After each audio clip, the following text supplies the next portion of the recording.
இன்றைக்கி கார்டன் வேலை என்னன்னு பார்த்தீங்கன்னா, வெத்தலை வள்ளி கிழங்குக்கு பந்தல் போடலான்னு சொல்லிட்டு, நம்மக்கிட்ட பயங்கரமாக மூங்கில் வளர்ந்துருச்சுன்னு சொல்லிட்டு அதை வெட்டி, அது நல்ல வேலை எங்கேயும் போடாமல் அப்படியே வச்சுருந்தோம், ஒரு மூலையில் போட்டு வச்சுருந்தோம். ஸோ அது எல்லாத்தையும் கட் பண்ணுறதுக்கு பெஸ்ட்டு மெத்தட் ஆக்ஸா பிளேடில் வச்சு கட் பண்ணோம்னா தான் நல்லா கரெக்டாக வருங்க.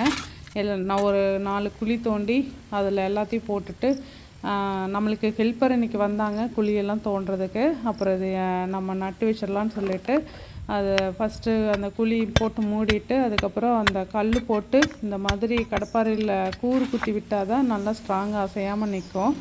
மேலேயும் எல்லாம் போட்டு கம்பி போட்டு கட்டியாச்சு. அந்த கொடியும் ஏற்றி வர்றதுக்கு சென்டரில் ஒரு இது வச்சு விட்டுருக்குறாங்க. இன்றைக்கி அறுவடை பார்த்திங்கன்னா கொஞ்சம் நம்மளுக்கு மிதிப்பாவக்காய் கிடச்சிது. அதுக்கப்புறம் சீத்தாப்பழம் இப்போ சீசன் போல் இருக்கு, நிறையா நல்லா டேஸ்ட்டாகவும் இருந்தது, ரொம்ப நல்லா இருந்துச்சு. இன்றைக்கி இப்படி தாங்க போச்சு. தேங்க்யூ.